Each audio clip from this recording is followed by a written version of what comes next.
विक्रम बेताल की कहानी, किसका पुण्य बढ़ा। रात के अंधेरे और घने जंगल में कुछ देर भटकने के बाद राजा विक्रमादित्य ने फिर से बेताल को अपनी पकड़ में ले लिया। बेताल ने हर बार की तरह कहानी सुनाने और सवालों का सिलसिला जारी रखा। बेताल ने कहानी सुनाना शुरू किया। एक समय की बात है, मिथिलावती नाम का एक नगर था। वहां गुणधिप नाम के राजा का शासन चलता था। राजा से मिलने के लिए रोजाना दूर दूर से लोग आया करते थे।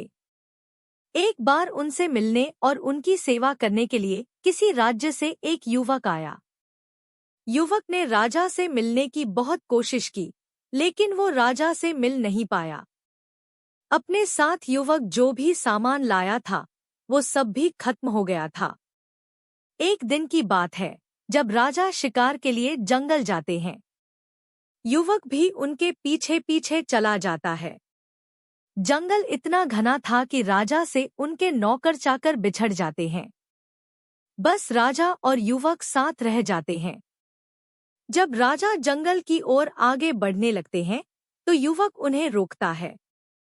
राजा उसकी तरफ देखते हुए कहते हैं, तुम इतने कमजोर क्यों लग रहे हो। युवक जवाब देता है, राजन, यह मेरा कर्म दोष है।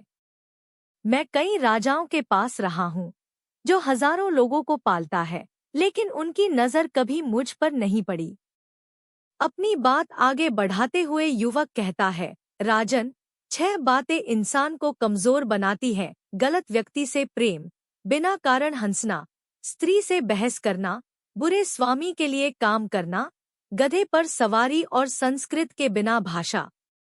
इसके अलावा 5 चीजें आयु, कर्म, धन, विद्या और यश व्यक्ति के जन्म के साथ ही विधाता उनके नसीब में लिख देता है। जब तक कोई पुण्य करता है, तब तक उसके पास सेवन करने के लिए बहुत से दास होते हैं।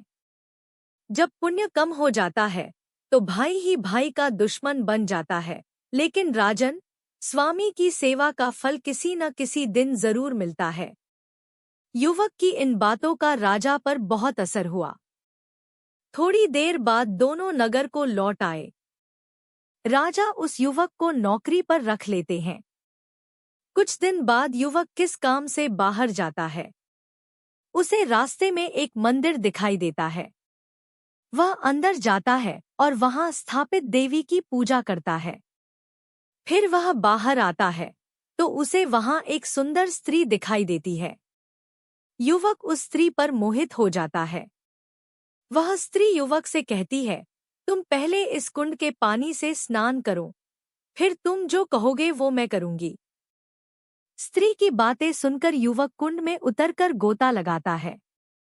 गोता लगाते ही वह अपने नगर पहुंच जाता है। फिर वह राजा से मिलकर सारी बात बताता है। युवक की बात सुनकर राजा बोलते हैं, मुझे भी वहां ले चलो, मैं भी यह चमत्कार देखना चाहता हूँ। फिर दोनों घोड़े पर बैठकर मंदिर की ओर चल देते हैं। मंदिर पहुंचकर वो दर्शन करते हैं और जब बाहर निकलते हैं, तो उन्हें वहां एक स्त्री मिलती है, जो राजा पर मोहित हो जाती है। स्त्री राजा से कहती है, आप जो कहोगे मैं वही करूंगी। यह सुनकर राजा कहता है, तुम इस सेवक से शादी कर लो। राजा की बात सुनकर स्त्री कहती है, मुझे तो आप पसंद हो। फिर राजा उस स्त्री से कहते हैं, सज्जन इंसान जो कहता है, उस बात को निभाता भी है। इसलिए तुम्हें अपनी बात का पालन करना चाहिए। फिर उस स्त्री और युवक का विवाह हो जाता है। इस कहानी को सुनाने के बाद बेताल बोलता है, हे राजन, अब बताओ कि राजा और सेवक में किसका काम बड़ा हुआ। राजा विक्रमादित्य ने कहा, नौकर का काम बड़ा हुआ। बेताल पूछता है कि कैसे। राजा विक्रमादित्य कहते हैं, उपकार करना एक राजा का धर्म होता है, लेकिन जिसका धर्म नहीं था उसने उपकार किया है, तो युवक का काम बड़ा हुआ। राजा का जवाब सुनने के बाद बेताल उड़कर फिर से जंगल के किसी पेड़ पर जाकर लटक जाता है।